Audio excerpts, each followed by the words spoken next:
بلند آواز سے قرات کرنا، چنانچہ امام کے لیے فجر کی دونوں رکعتوں میں، مغرب اور عشاء کی پہلی 2 رکعتوں میں، خواہ قضا ہو یا ادا،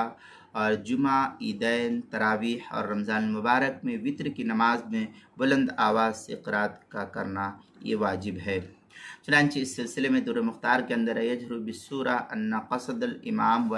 فلا یلزمہ الجہر فی الفجر واول العشاءین اداء وقضاء، اس طریقے کے الفاظ جو ہے در مختار شامی جلد نمبر 1 صفحہ نمبر 532، فصل فی القراءہ جو ایچ ایم سعید کراچی کا چھپا ہوا نسخہ اس کے اندر، فتاوی ہندیہ جلد نمبر 1 صفحہ نمبر 72، الباب الرابع فی صفت الصلاۃ، الفصل الثانی فی واجبات الصلاۃ جو مکتبہ ماجدیہ کوئٹہ کا چھپا ہوا نسخہ اس کے اندر، حلبی کبیری صفحہ 296، واجبات الصلاۃ جو سہیل اکیڈمی لاہور کا چھپا ہوا نسخہ اس کے اندر، بدائع الصنائع جلد نمبر 1 صفحہ نمبر 160، فصل فی الواجبات الاصلیہ فی الصلاۃ جو ایچ ایم سعید کراچی کا چھپا ہوا نسخہ اس کے اندر، خلاصۃ الفتاوی جلد نمبر 1 صفحہ نمبر 94، کتاب الصلاۃ الفصل الحادی عشر فی القراءۃ جو مکتبہ رشیدیہ کوئٹہ بلوچستان کا چھپا ہوا نسخہ اس کے اندر اس کو نقل کیا ہے۔ دوسرے کہ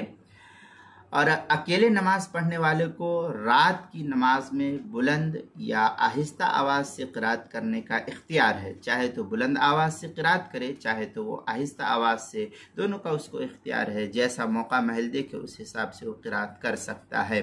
چنانچہ اس سلسلے میں فتاوی ہندیہ کی عبارت ہے وَإِنْ كَانَ مُنْفَرِدًا إِنْ كَانَتْ صَلَاةُ يُخَافَتْ فِيهَا يُخَافَتْ حَتَمًا هُوَ الصَّحِيحُ وَإِنْ كَانَتْ صَلَاةُهُ يَجْهُرُ فِيهَا فَهُوَ بِالْخِيَارِ، یہ فتاوی ہندیہ کی عبارت ہے جلد نمبر 1 صفحہ نمبر 72، الباب الرابع فی صفت الصلاۃ، الفصل الثانی فی واجبات الصلاۃ جو مکتبہ رشیدیہ کوئٹہ کا چھپا ہوا نسخہ اس کے اندر، در مختار شامی جلد نمبر 1 صفحہ نمبر 533، آداب الصلاۃ فصل فی القراءۃ جو ایچ ایم سعید کراچی کا چھپا ہوا نسخہ اس کے اندر، البحر الرائق جلد نمبر 1 صفحہ نمبر 302، باب صفت الصلاۃ جو ایچ ایم سعید کراچی کا چھپا ہوا نسخہ اس کے اندر، خلاصۃ الفتاوی جلد نمبر 1 صفحہ نمبر 94، کتاب الصلاۃ کے تحت جو ہے اس کو نقل کیا گیا ہے۔ اور اسی طریقے سے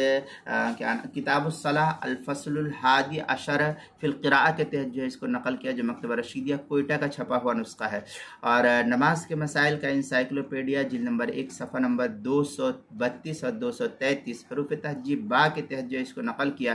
عنوان ہے بلند آواز سے قرات کرنا، اس کے تحت جو اس مسئلے کی تفصیل نقل کی گئی ہے۔